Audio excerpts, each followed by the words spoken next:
fights for the big money? Governor Walker from Wisconsin does. By going after the one group of people who is most organized in the public sector community. They turn it on teachers are bad, seniority sucks, none of these people knows what they're doing, and you can never, ever, ever, ever, ever fire one. The reason teachers aren't fired, there's a couple. From my experience as 30 years as an organizer with the California School of Boys Association. They don't do their jobs.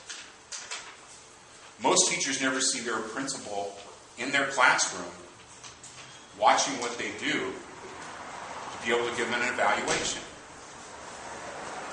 So they're not going through the paces, they're not doing their homework. Besides that, principals are in charge of too much stuff. The last thing they have time to do is to take care of the quality of the education delivered by their teachers and to assist their teachers to do better and to improve their skills. Who do you think is in charge of the maintenance of an elementary school? Who owns that? The principal owns it.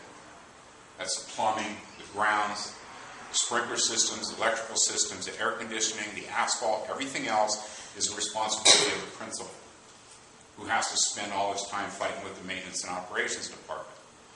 Who's in charge of transportation to and from that particular school? Who's the first one called when there's a glitch? The principal.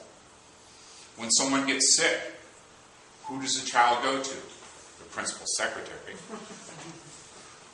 Because principals are hardly ever on campus anymore. How many teachers we got in here? They're not there no more. They're always at some meeting someplace. Where the administrators have meetings, in my humble opinion, you have a meeting in order to show how important you are. And how important you are is increased by the number of people you can force to come to your dumb meeting. Okay? There's hardly anything good happens. But the reason that teacher unions and other public sector unions are being attacked is because it's the only organized group of non-school haters. That's organized. Right. Parents are not organized. We have parent organizations, but what percentage of parents belong and are active in those organizations? Hardly ever. In the Stockton Unified School District, which I'm real familiar with, over a 25-year period, they got rid of the PTA and replaced it with PTOs. Now, what's the difference between a PTO and a PTA? The PTA is a big organization with tons of resources where you can get training and you can get assistance if you're having problems at your school. A PTO is that school's parents, that school's teachers. And who runs the school? The principal. And who runs the principal? District office does. Exactly. Oh, you don't have to pay dues to the PTO. Why should you pay money? You can do all this stuff without anything at all.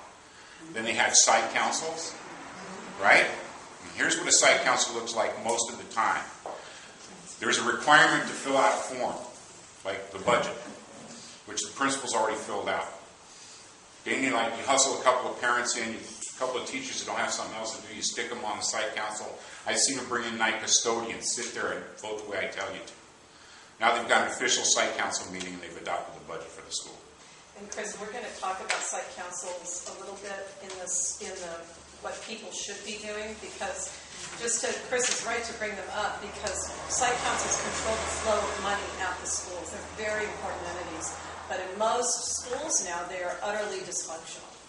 So I do want to finish this. My bias as a union guy. The reason they're going after unions is because unions are organized. And we're the last thing standing between the millionaires, their puppet governors, and parents and students. So that's why we read these guys. Questions? Yes.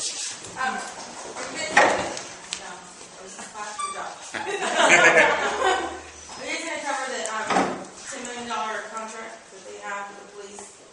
And we're part of that means what we can do is that's a great topic. The very last piece of our agenda is panel discussion in public. audience, just kind of free-flowing discussion. And I think the whole issue of contracts in the district is just huge, including, obviously, the police contract, which I think is the biggest. But we'll talk about those. Okay, and I would love for you to bring it up again. So, okay, thank you. Really fast before Kate goes on. Okay. It's really